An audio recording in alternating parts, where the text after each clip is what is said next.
Hello, hello. A little bit different video than what I'm normally used to, but I hope that it'll all flow the same here. So today we're going to be discussing the 9.0 PTB patches. I know I'm a little bit behind in this, but this is what we're going to be discussing today. And since I am a content creator for DBD now, I felt it's prevalent that I give my opinion on this. So we're mainly going to be going over the quality of life improvements, as I do want to do the killer, the new killer, and the map separately. But I will be addressing my concerns that I've seen so far in my closing comments. So we'll get right into it. Like I said, we are gonna sort of skim past this, the new killer, straight to the quality of life improvements. Now, the AFK Crows system. This has been a huge thing coming. Survivors are considered AFK when not interacting within the last 10 seconds. So my guess is that you can no longer pick up items on and off the ground to spoof the AFK system. So this has been a long time coming. While AFK survivors accrue AFK points, during which crows gradually begin to spawn above the survivor, beginning with 1 and capping at 3. Yeah, that's pretty standard. So they're purposefully vague with this, which is good to prevent people from learning how to try to spoof it. AFK points increase more slowly while moving or while in proximity to the killer. After 90 seconds, survivors reach 3 crows and loud noises trigger at regular intervals. That's to the killer. So after 90 seconds, the survivors reach 3 crows and loud noises trigger at regular intervals, pinging the killer. Additionally, the survivors lose collision with other players for 10 seconds. So this is a huge one that prevents stream sniping. So I'd say this is probably one of the things that was a long time coming, where certain survivors can trap you in a corner, or the killer can trap you in the corner and hold you hostage. So I would say this is probably the biggest thing for the AFK Crow system. Completing interactions removes AFK points, so gens is going to be that. Crows are removed as AFK points decrease. Again, this is very vague, so that people can spoof the system. The system is disabled when the hatch spawns or when the in-game collapse is triggered by any means. Okay. Seems pretty standard. Bloodweb spending point improvements. So I would say this is probably one of the biggest features that has been requested since probably for years now.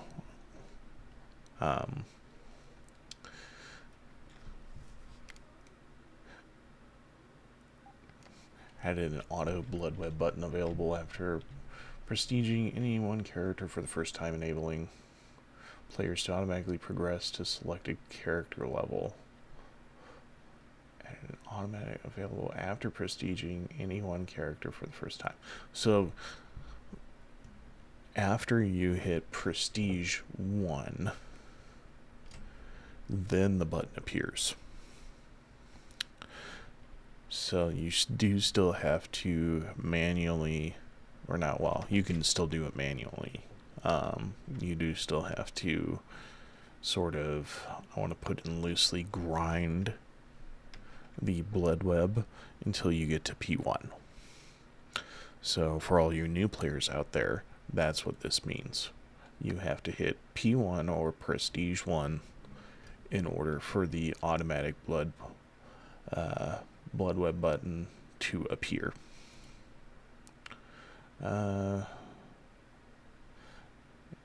Yeah, remove the following pop-ups across all characters after they've been shown for the first time.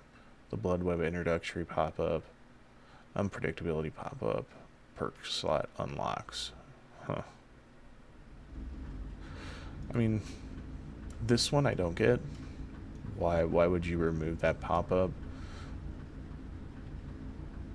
Especially when you have a ton of new players coming in.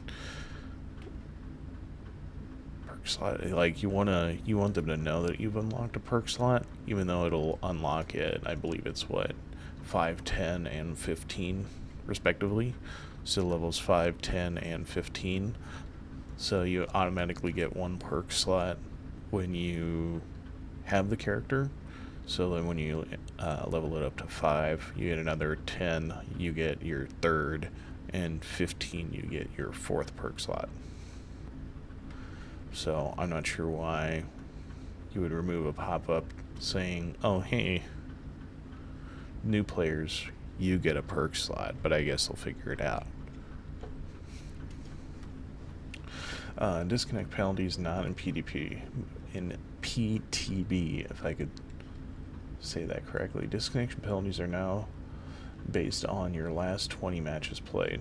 Each disconnect is set for 20 match counts as disconnect penalty point. Disconnect penalty points decrease as you play matches without disconnecting.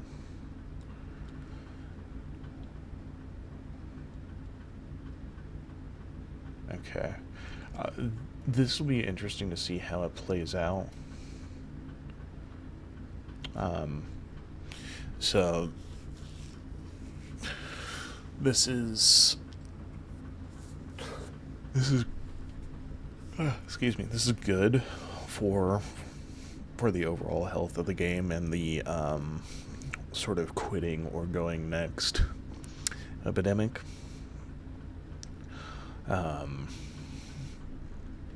So we'll see how this plays out. This is a little vague. My question is how many points, how the point system is encroached upon a player, which this doesn't give a whole lot of context because I think it's vague so that people don't have a so that they can spoof it or try and get around it in some way. So we'll see how this plays out when this patch comes to live. Gamma settings. Upon launch, gamma calibration pop-up will be presented to all players.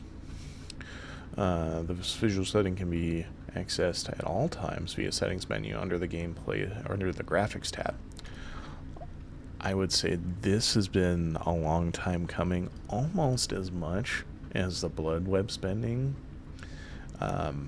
Because if you look at any AAA game title, or even an A or AA, they have gamma settings. That's been like this for, what, 10, 15 years now? Probably more. Yeah, I would say at least since 2010 and before. Now, why we're getting this now in 2025 is beyond me. So this should have been happening way before that, and I'm hoping that people will chillax on the reshades now, because you can also adjust the gamma on your monitor to make it brighter so that you can see what you're doing. I know that this will be a huge gameplay changer for console players especially. So console players, This will be a huge buff to you, so you can actually see in some maps. I know some maps are darker depending on the console that you're on or the gaming system that you're on. Whether you're on PC or console, this will help out drastically. Now, whether or not this can be abused is yet to be seen. There is some things that you can abuse in gamma settings, just like the reshades. I just want to lightly touch on this, is that a lot of people do use reshades. So modifying your game files is a bannable offense. So I'm hoping that with this being installed, that silly bans like that won't happen for people. Alright. Going next, prevention. So, long time coming. I've had huge issues with going next. So let's read through this. Added a system to detect survivors who intentionally die early in the match. Thank fucking God. When a survivor is determined to be doing this, they receive a disconnection penalty and lose 1 full grade. So you will D-rank. Now, you will not pip if you do this. So you are losing out on rewards if you do this. So at the end of the month, when rank reset happens, if you are a, let's just say, if you are a repeat offender, you will be cucked out of your blood points at the end of the month when rank reset happens. So if you manage to get Eerie 1, both in Survivor and in Killer, if you do this, well, especially on Survivor side, you will D-rank. So I would say this is a pretty fair punishment, but we'll see if it's enough. The attempt unhookability is now only available for the following circumstances. 2 survivors remaining in the trial. A survivor's luck is increased with an offering. A survivor has equipped slippery meat or up the ante perk. Well, and also deliverance too. So you can't, you won't unlock the attempt unhookability unless you bring a luck offering or a survivor has slippery meat or up the ante or deliverance. So this has been a long time coming, so you can't just go up to the killer, slap him in the back of his head and be like, and point to the hook next to him and be like, hey, hook me, and he'll automatically get the ability to try to go next.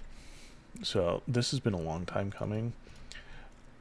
This is a great update. When more than 2 survivors remaining, they may struggle while on the hook, but with no chance of escape or penalty for failure. This is good. Letting 2 struggle skill checks pass without any input will no longer instantly kill you. This is cool because sometimes, especially for like people who stream, if you're trying to like read chat or do something else and you accidentally miss your struggles, this is a good thing. The abandoned score event given to survivors when a teammate disconnects is now also granted when a survivor gives up via the system. Okay. Increase the abandoned score event to 200. Was 600. I don't know if we should be rewarding abandoned behavior. But that's just my opinion. But yeah, overall, this will be so healthy for the game going forward. Especially for really worse offenders. There are some streamers, I'm not going to name names, that will sit there silently streaming, and their whole objective in their entire stream is to go out there in every single match to try and go next until they find that golden baby killer who's has like 20 hours in the game, and they can juice them for 5 gens. This will stop that. So, they can no longer abuse the go next behavior. Mori update. Near the end of the trial, the killer can now activate a Mori when at least 2 survivors are alive, up from 1 survivor. So if 1 survivor is on a hook and 1 survivor is on the floor, you can Mori the survivor on the floor. So this is actually a pretty good buff for killers. So this saves people's time. And the above criteria met, starting a Mori on a survivor will now immediately start the sacrifice of remaining hook survivors in the struggle phase. Yeah, so this saves the killer a bunch of time. So, and the survivor that's also bleeding out. So this will save everybody's time here. I'm very happy about this. This is good. Offerings update. Okay. So, all realm map offerings now grant a flat 20% chance to be sent the associated realm map. Duplicate realm map offerings no longer stack. Thank fucking God. Most gameplay offerings are now treated as secret during the loading screen reveal. Okay, so this is good. So I had an example of this during my last stream where 2 people had 2 different map offerings, and they both decided to not only throw the match, but try and sandbag everybody in the match. So this will stop that behavior. So this is very good.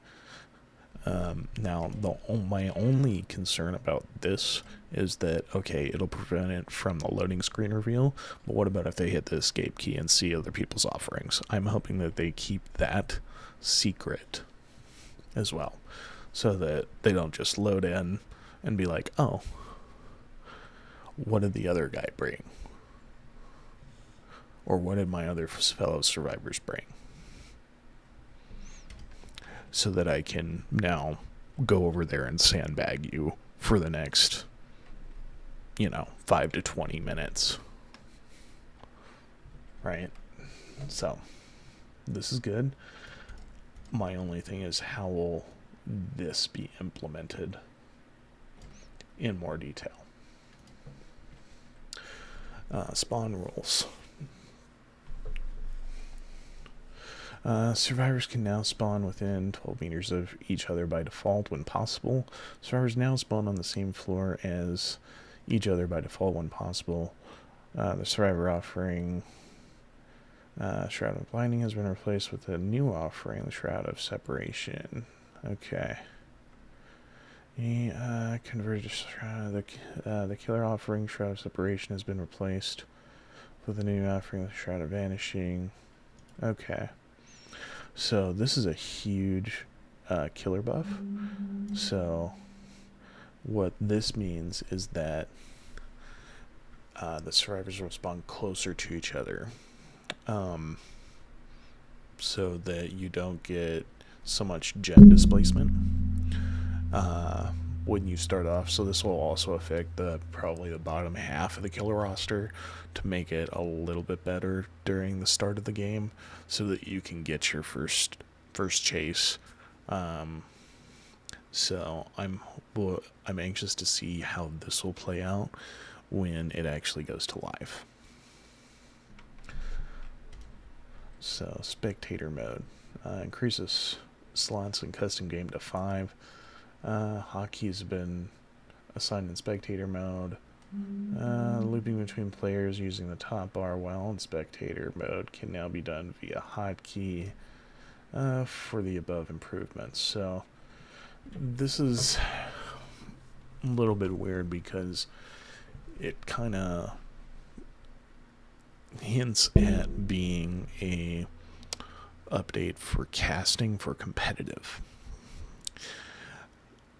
Now, it'll be interesting to see how they push this out because there is a lot of spectator bugs, especially with some mechanics or not mechanics. What am I saying? Cosmetics for killers, especially. So I'm hoping that when they push this out, they'll realize that there's still some spectator bugs.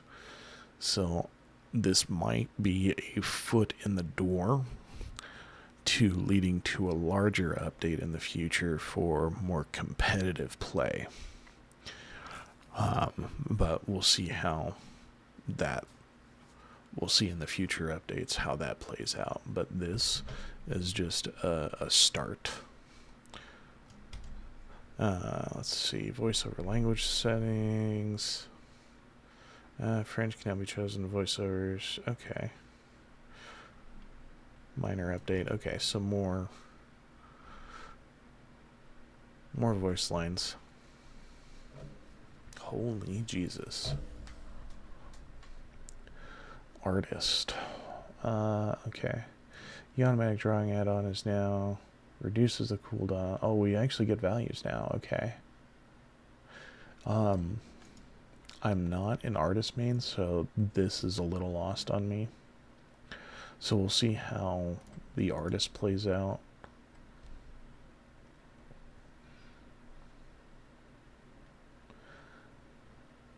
I may try and get the artist in a future stream and play this out, see how the add-ons work.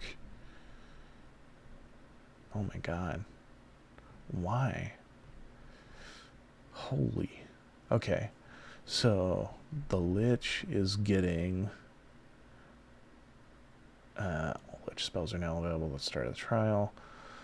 Well, I mean, duh, that should have been had the first thing when he did come out, because all the killers have their power available to them at the start of the match. So that's a huge one. Decreased dispelling sphere cooldown was 35. Okay. Buff. Decrease flying cooldown. Okay, that's a buff. Decrease mage hand. Buff. Remove the interaction time lock. The killer's camera when activated was 2 seconds. Okay. Increase the killer instinct duration once survivors exit dispel sphere was 3. So he's gonna, but all of this is buff until right about here.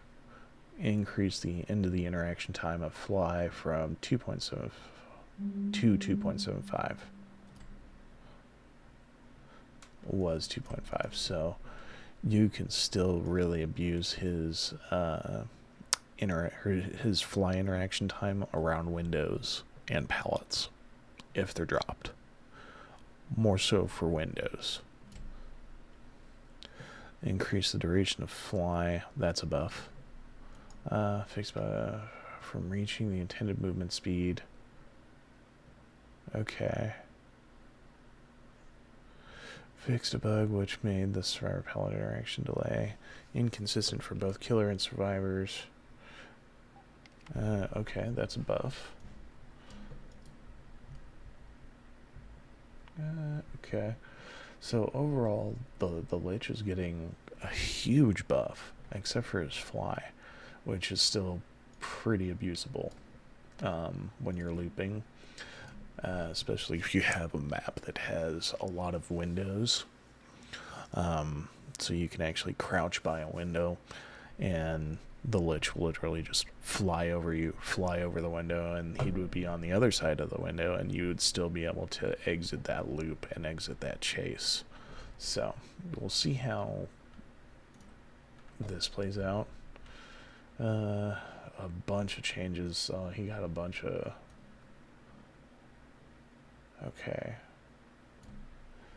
Yeah, I'm not going to go over all of these, but a bunch of buffs for his add-ons. I don't know why. I some of the stuff I agree with. Ooh, okay.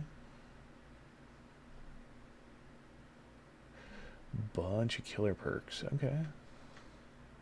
Call of Brine. Yeah, they did hit Call of Brine with a huge nerf, so this is makes it a little bit better, but still not massive. Throwing Tremors. Okay, reduce the cooldown. Increase area of detection. Okay, it's not huge. Dark Devotion. Here's the size. So it's like almost like all of the map. Machine Learning, or Retribution increase, Oblivious. So yeah, the killers are getting a bunch of these minor perks buffed, which is good. Okay.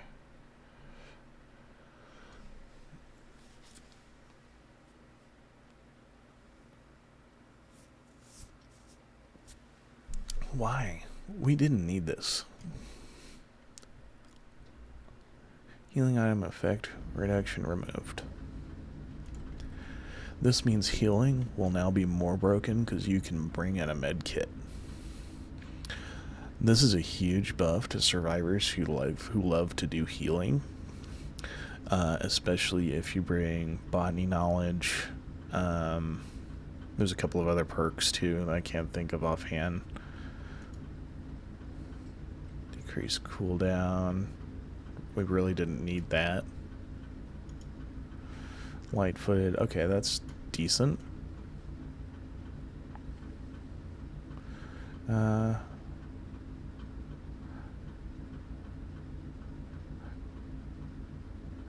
Yeah, desperate measures. Yeah, again, because you can culminate this, you can stack it with this, with botany.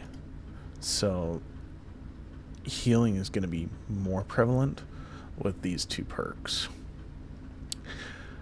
As a survivor main, I disagree with this. We didn't need this. Or this. Healing was fine, because you can stack 3 heal perks and you get almost, like, what? I think it was a 4.5 second heal. Now you're going to get, what? A 3 second heal? Or less? Like, hello? Behavior, does this make sense? Do you see what you're doing here? Like, this makes no sense. Let's see. Exaltation, increased item recharge amount for stunning the killer was 25.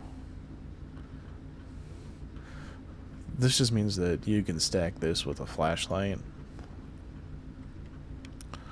Okay. Counter force, increased totem cleansing speed. This I agree with, so I agree that it wasn't long enough. Stackable totem cleansing speed. Okay, so that's good. So if you bring in counter force, it really helps out with being that anti-hex team member. So this is good. This I like. This is perfect. Although with the nerf Penty, I'm not sure how this will balance out, because this will be more of a survivor side rather than killer. Empathetic connection. Okay. We really didn't need that. Emblem updates. Okay.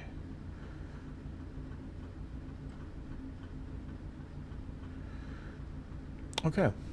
So I think we covered pretty much all of the important stuff. This is just minor stuff. I'm not really going to worry about that. I do want to submit my final closing statements with this to touch back onto the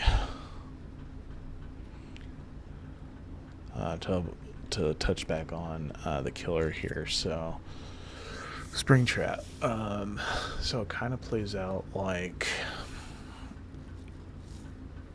Huntress, but not Huntress, in a way, especially with his axe power. And it's like if Huntress and a clown had a baby, you'd get this guy. Except he doesn't have any slowdown, but he has juggling haste abilities that you can use. But the overwhelming concern that I have, especially with his teleports. Now, his teleports is security doors right here. Sorry. At the start of the trial, it says security doors are spawned randomly throughout the map. The doors can be accessed by both survivors and the killer. So, this is the most important part because he's now bucketed into this same categorization as the Plague, Sadako, and Alien. So there are certain map offerings that you can do, especially Shiny Coin, which affect chest spawns. Now, why is this important? So the more chests you have on the map means the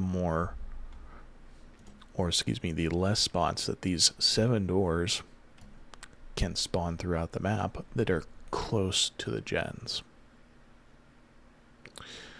Now, if all 4 survivors bring in 4 shiny coins, that's an additional 2, 4, 6. That's an additional 8 chests, meaning that these 7 doors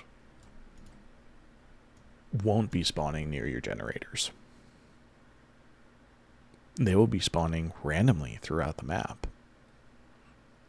not even close to gens.